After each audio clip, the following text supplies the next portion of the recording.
Ticket to finale Kalyan పాడాలా. అమ్మకిచ్చిన మాట కోసం కెప్టెన్ అయినావు, ప్రజల కోసం ఈ రోజు టికెట్ ఫినాల్ చేతి తీసుకున్నావు. కంగ్రాచులేషన్స్. అండ్ ఈ రోజు ఉన్న టాస్క్ లో ఎస్పెషల్లీ రీతు యువర్ ఎఫర్ట్స్ మాత్రం టూ గుడ్. కాకపోతే ఈ రోజు ఆడిన టాస్క్ లో ఎస్పెషల్లీ సంజన ఈ రోజు ఏదైతే డిసిజన్ తీసుకున్నదో అదంతా టోటలీ రాంగ్. ఎందుకంటే యాజ్ పర్ సంజలకు ఉన్నప్పుడు నీ కళ్ళంతా ఒంటి మీద పెట్టుకుని క్లియర్ గా ఏదైతే రెక్టాంగిల్ ఉందా ట్రయాంగిల్ ఉందా షేప్ చూసే బాధ్యత ఈ సంజలకి. కాకపోతే నెగ్లెక్ట్ గా ఈజీగా గెలిచిన వాళ్ళని కింగు నువ్వు తోపు అనేది తప్పక ఏది లేదు. కాకపోతే మళ్ళీ ఈమె వచ్చేసి హిమాలయకు లాస్ట్ వీక్ ఎప్పుడో అమ్మ గురించి పాట పాడింటే ఆ అమ్మలో ఒక లిరిక్స్ పట్టుకొని ఈ రోజు మళ్ళీ అదే డిమోటివ్ గా హిమాలయం చేయడం మాత్రం చాలా తప్పు.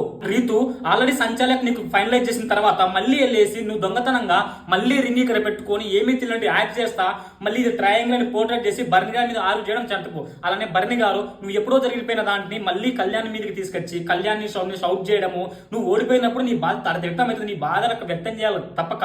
కాకపోతే నువ్వు కళ్యాణ్ మీద మళ్ళీ రేస్ గాయడం ఎందుకు? ఇదైతే చాలా రాంగ్ అండి. ఎంతమందికి హీరో కళ్యాణ్ పాడాల టికెట్ కొట్టిన తర్వాత మీకు హ్యాపీ అనిపిస్తుంది ఫాలో కొట్టు మామా.